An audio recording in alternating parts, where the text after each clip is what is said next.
Muy buenos días.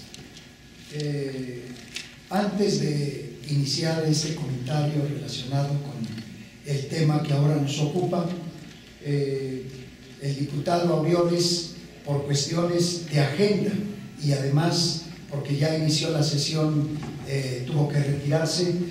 Agradecemos que estuvo con nosotros en la inauguración de este foro y asimismo pues también agradecemos al diputado Víctor Nájera Medina, que es el coordinador de este foro, que está con nosotros, que nos acompaña todavía en estos comentarios. Bien, en relación a este punto relacionado con la libertad religiosa, quisiera yo hacer mención breve en relación a México. México ha sido precursor y vanguardista del constitucionalismo. México hace dos aportaciones al constitucionalismo mundial. La primera, crea la primera constitución social del mundo. Artículo 3, conquista social de la educación laica de 1917. Artículo 27, propiedad privada. Artículo 123, el derecho de los trabajadores. Segundo, el amparo. Entre estas aportaciones que hace nuestro país al mundo, destacamos justamente la libertad religiosa, de la que no se hablaba ni se mencionaba hasta 1857. Había una gran intolerancia, se vivía en un estado confesional. Y justamente lo que mencionaba el licenciado López Lobato en relación a ese núcleo de personas que conforman el episcopado, justamente ellos eran los intolerantes. No les interesaba hablar de libertad religiosa, estaban en contra de la libertad religiosa. Y si le echamos un vistazo a la Constitución de 1824, allí rezaba que la religión de los ciudadanos mexicanos, del Estado mexicano, de la República Mexicana, sería la católica, apostólica, romana, perpetuamente, sin tolerar otra. Así que había una gran intolerancia. No se aceptaba la libertad religiosa. Y justamente fue a partir de 1857 cuando los reformadores, encabezados por el benemérito Benito Juárez, quien hace dicha apertura. Él es el que da la libertad religiosa. El 4 de diciembre precisamente de 1860, la libertad de cultos. Allí está consagrada la libertad religiosa para los creyentes y para los no creyentes. Y no solamente la libertad religiosa para los creyentes en alguna deidad, porque también hay creyentes en la naturaleza, hay creyentes en la cienciología, hay creyentes en la astrología. Esto no pareció favorable a ese grupo de ciudadanos, entre los que estaban también extranjeros que venían de Roma, imponiendo o que impusieron un clero, impusieron una creencia, impusieron una sola iglesia para los mexicanos. ¿Y cómo la impusieron? Si le echamos un vistazo a la historia, con la espada, con el cuchillo. Y si algún ciudadano no aceptaba a ese líder religioso romano, era sometido, era llevado al santo oficio, al tribunal, para ser reconvenido, y psicológicamente se le llamaba la atención, psicológicamente era presionado para que aceptara a ese líder extranjero. Y si aún permanecía en esa negativa de no aceptar ese dogmatismo romano, entonces se le llevaba a los instrumentos de tortura y físicamente era torturado. Y si aún así no aceptaba, se le daba muerte. ¿Cuántos ciudadanos murieron por ese santo oficio, por ese castigo inquisitorial? Bien, pues condenaron a los reformadores del 57, los satanizaron.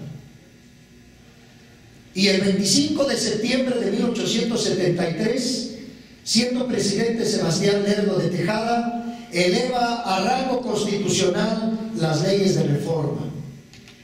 Y el constituyente de 1917 confirma esa reforma de leyes, de libertades, en las que se destaca el artículo 24 de 1917, a donde ampliamente está definida la libertad religiosa en el artículo 24, que todavía podemos decir es actual, porque aún con la reforma, con la contrarreforma que se realizó y que ya se sumaron 16 congresos de la República, todavía no aparece en el diario oficial de la Federación como un decreto de ley. Por eso decimos que en el actual artículo 24,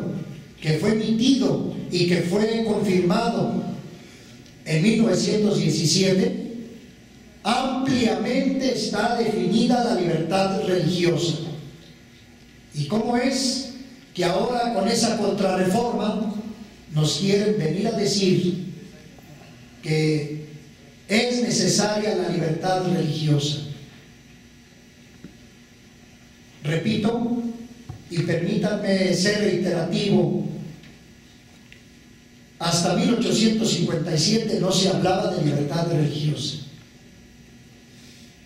Y a partir de 1926-1929, la Liga Nacional, que fue formada por el clero mexicano, encabezada la Liga Nacional por Anacleto González Flores,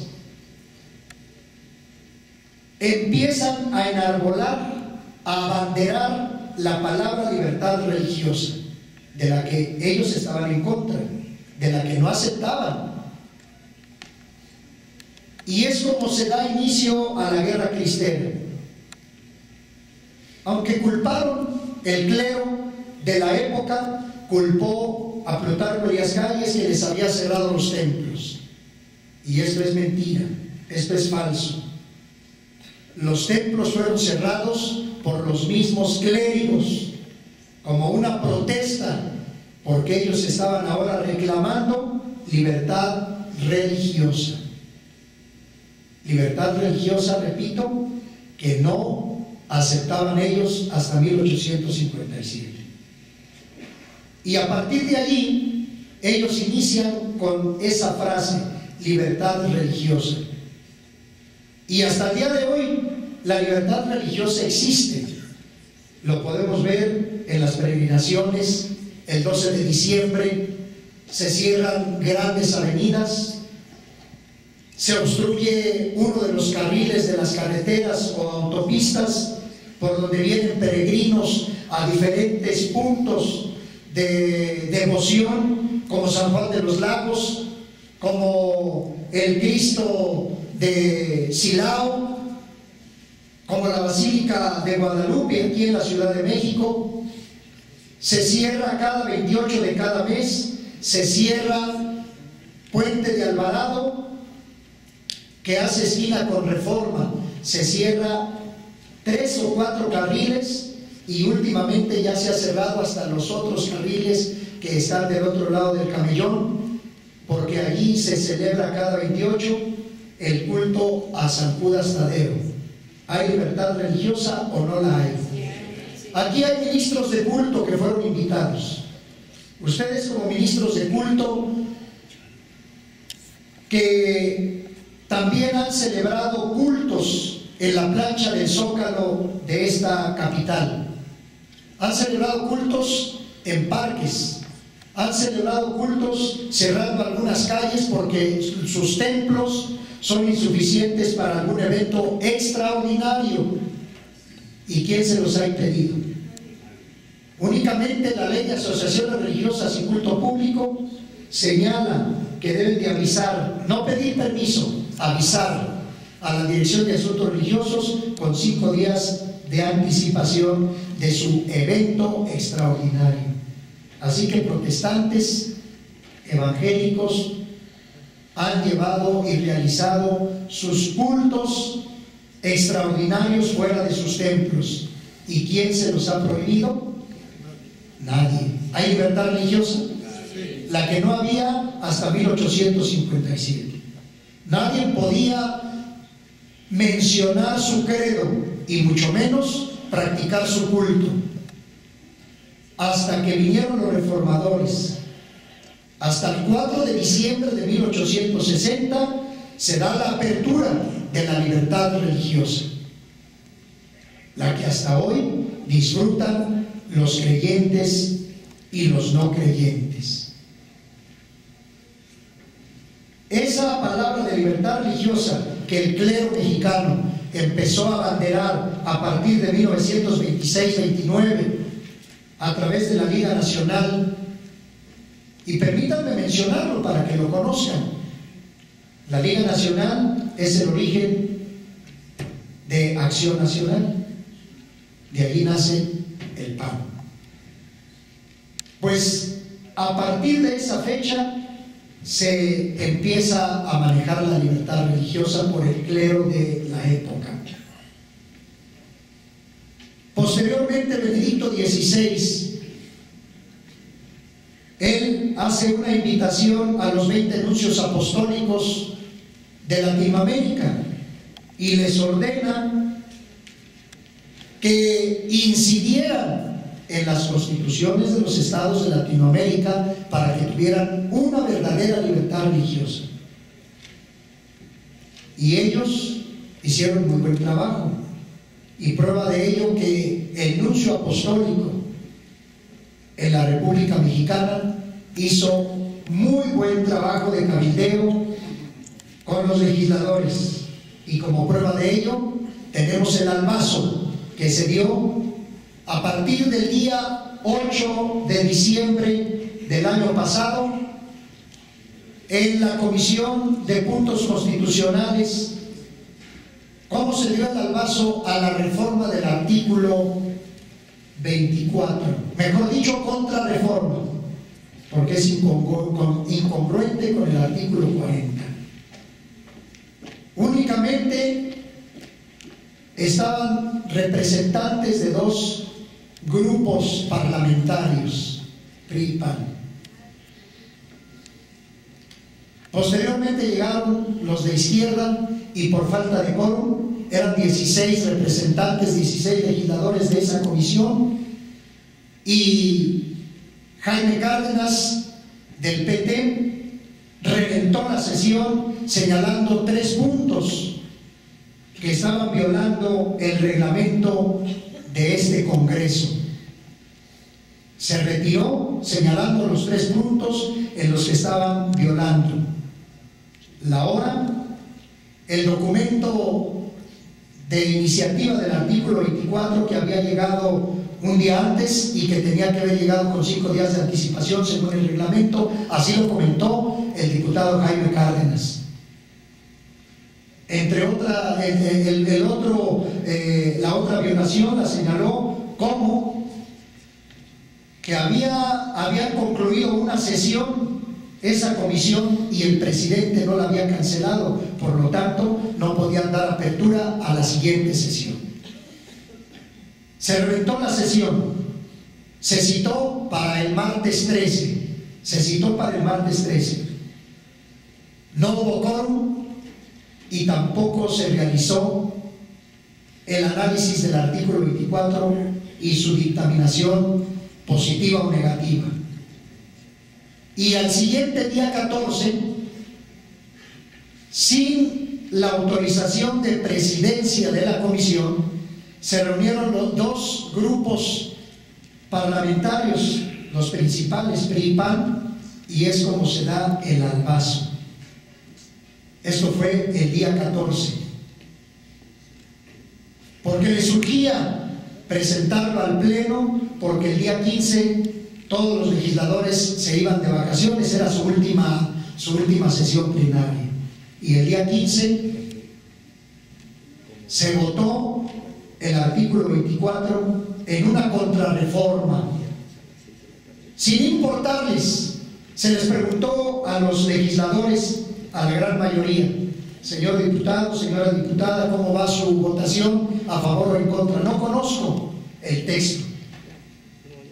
Así fue como se realizó la votación a favor del artículo 24. No les interesó, no les importó que se iba a polarizar a la sociedad, que iba a haber una grande carga de discriminación, porque aun cuando todavía no aparece en el diario oficial, ya hay discriminación en el medio educativo, en las escuelas. Ya hay discriminación en el medio laboral, hay discriminación en el medio de salud,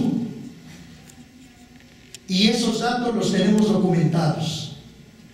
Los que hemos estado en la investigación del fenómeno religioso, tenemos documentados casos de discriminación en las escuelas, casos de discriminación en los hospitales, porque la persona que va a ser atendida no pertenece a la creencia mayoritaria. Por ser de otro credo, no es atendida. Tenemos casos en el medio laboral. Hay empresas que no admiten a su personal, al personal que solicita trabajo, si no pertenecen a la creencia mayoritaria. Está la Corona en Zacatecas, a donde no admiten, si no es católico, la persona que va a pedir trabajo. Está la Bimbo, Farmacias Guadalajara, entre otras empresas o instituciones de trabajo. Y todavía no está la contrarreforma que haya subido al diario oficial de la Federación. Y ya hay una grande carga. En las poblaciones rurales, si no cooperan para el patrono, para la fiesta del patrono de la población, se le cortan los servicios a los ciudadanos. Y no solamente eso, sino que aún se les llama ante el delegado local o ante el Ministerio Público de la cabecera, acusándolos de no cooperar, y a veces son encarcelados. A veces no solamente son encarcelados, sino que son secuestrados, como lo que acaba de pasar en el estado de Hidalgo hace 2 meses. Secuestrados por no apoyar con la cooperación para la fiesta del patrón. No es la cooperación para el tequio, no es la cooperación para los trabajos de los jardines de la escuela, para el bienestar de las calles o de los prados de las calles. No, es para el patrón, la fiesta del patrón. Todas esas violaciones, esa es la grande carga de discriminación que se vive. A los niños en la escuela, el día 1 y 2 de noviembre, si no llevan la fruta para formar allí los altares, les bajan la calificación. Reprobaron a unos niños de secundaria en el puerto de Veracruz por no haber cumplido con la ofrenda para el Día de Muertos. No les bajaron la calificación, los reprobaron. Todos esos casos se vienen dando. Justamente lo que decía el licenciado López, se invoca el principio de mayoría, y eso es lo que se quiere imponer. Y con esta contrarreforma del artículo 24, que engañosamente están diciendo que es ampliación de libertades, quieren volver a recuperar ese dominio que se ejercía y quieren volver otra vez a traer el Estado confesional, y que tristemente lo tenemos que mencionar. Quien abrió la puerta al Estado confesional en el 88 y en su primer discurso de toma de posesión, el licenciado Carlos Salinas de Gortari dijo: voy a hacer reformas muy importantes a la Constitución, y señaló el artículo 24, el tercero, el quinto, el 27, el 130, y realizó las reformas del 130. Otra vez, volver las relaciones México-Vaticano, que no existían. Él es el que abre la puerta al Estado confesional, y de allí se viene minando al Estado laico. Pero la libertad religiosa ha existido en nuestro país. No se ocupaba. El venir a modificar el artículo 24 y desaparecer la palabra creencia y culto, dos libertades conquistadas. Dos libertades conquistadas. La libertad de creencia y culto desaparece del artículo 24, y esto, al aparecer la nueva reforma o contrarreforma del artículo 24, una vez de que sea decretada como ley, se convierte esta contrarreforma del artículo 24, al aparecer como un decreto de ley, viene a ser una ley liberticida, porque da muerte a dos libertades ya conquistadas, las cuales no pueden ser renunciadas. Bien lo mencionó el licenciado López. Libertades conquistadas que no deben de ser renunciadas y que costaron sangre.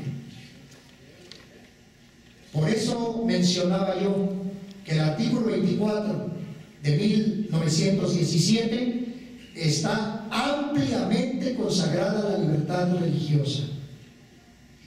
Pero con esta contrarreforma vamos encaminados, o nos van llevando, al modelo español, justamente al modelo español, a la sana laicidad, a la laicidad positiva, a la cooperación de la Iglesia con el Estado, a la participación del Estado subvencionando al episcopado español con 10,000 millones de euros para pagar a los maestros que el episcopado español ha puesto para impartir educación religiosa en las escuelas en España.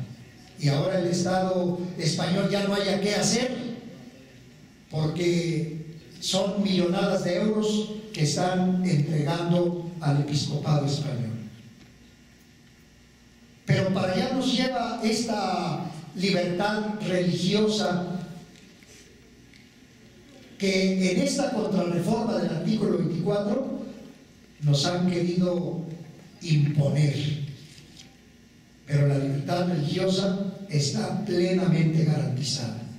Por eso decía el diputado Aureoles, haciendo mención que el marco del Estado laico es la herramienta jurídica, es el marco jurídico que garantiza las libertades para los creyentes y para los no creyentes. Es muy importante que cada uno de nosotros como ciudadanos, tanto los creyentes como los no creyentes, los agnósticos, los ateos, nosotros los liberales, las grandes logias, que defendamos y exijamos que el Estado laico se mantenga, porque es el que garantiza las libertades para todos los ciudadanos mexicanos. Muchas gracias.